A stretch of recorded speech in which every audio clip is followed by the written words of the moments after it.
تر څو پورې د یو بل جنازې اخلو موږ به تر څو پورې د یو بل جنازې اخلو په پښتونخوا وطن کې هره ورځ لاشونه وینو کله د ورور کله د پلار ماتندامونه وینو له هرې خوا د یتیمانو فریادونه راځي د هر ورور جانه هغ پلار جانه آوازونه راځي له هر یو کلي نه د مړو اعلانونه راځي د لر او بر افغان وطن نه متمونه راځي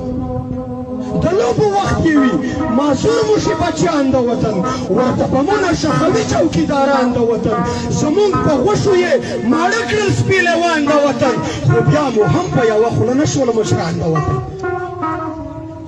زمونږ خو پیغله د بابا په کورو کونډې شي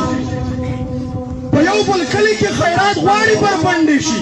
ځنې په یو بل کور نوکرې شي مزدورې شي له حیا ډکې پښتنې پیغله سره تورې شي ځکه اکثر خویندې مو ورارې میندې بورې شي په یو بل کلي په خیرات غوښتو مجبورې شي د سر سړي مو شول حلال د جاسوسانو په نوم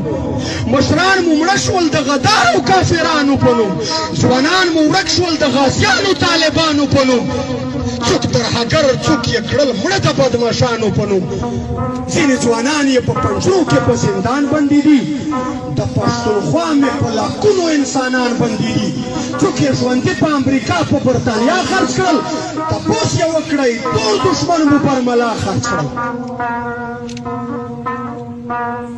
کلي کورونه بازارونه راته ړنګ کړل پنجاب ټول مدرسې او جوماتونه راته ړنګ کړل پنجاب سکول یونیورسټۍ او کالجونه راته ړنګ کړل پنجاب ټول تاریخي خوندي ځایونه راته ړنګ کړل پنجاب ټوله دنیا کې په نوم د ترهګر بدنام کړو استاد شاګرد مولا او میر هم یې کم سر بدنام کړو زمونږ وینو یې بنګله او بلډینګونه جوړ دي ځان ته یې کوز په ټول پنجاب کې محلونه جوړ دي درې اویا کاله شي غلام یې له پښتون جوړ کړی د منډیې د خرڅ نیلام یې له پښتون جوړ کړی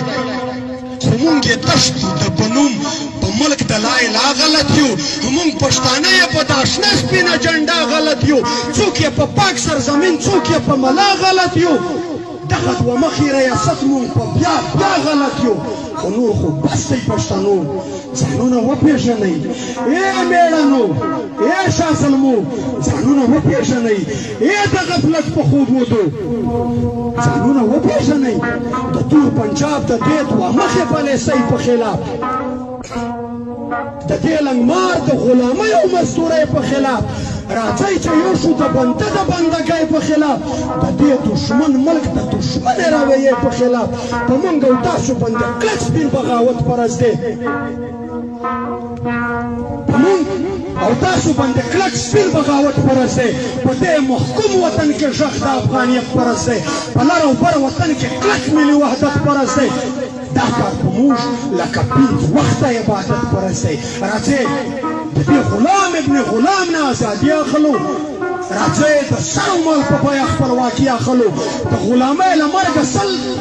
د غلامۍ له ژونده سل ځله بهتر دی مرګی د ازادۍ د ننګ په لار کې معتبر دی مرګی راځئ دې کار ته اول خپله ګیلمن تیار یم سبا ته هم نه ایسارېږم راځئ نن تیار یم خو تاسو دې کار ته د ننګ په پړي ملې وتړئ خالي په خوله نه نغدې ارادې وتړئ ځئ په لاسو کې د خپلواک وطن جنډې اخلو موږ به تر څو پورې د یو بل جنازې اخلو موږ به تر څو پورې د یو بل جنازې اخلو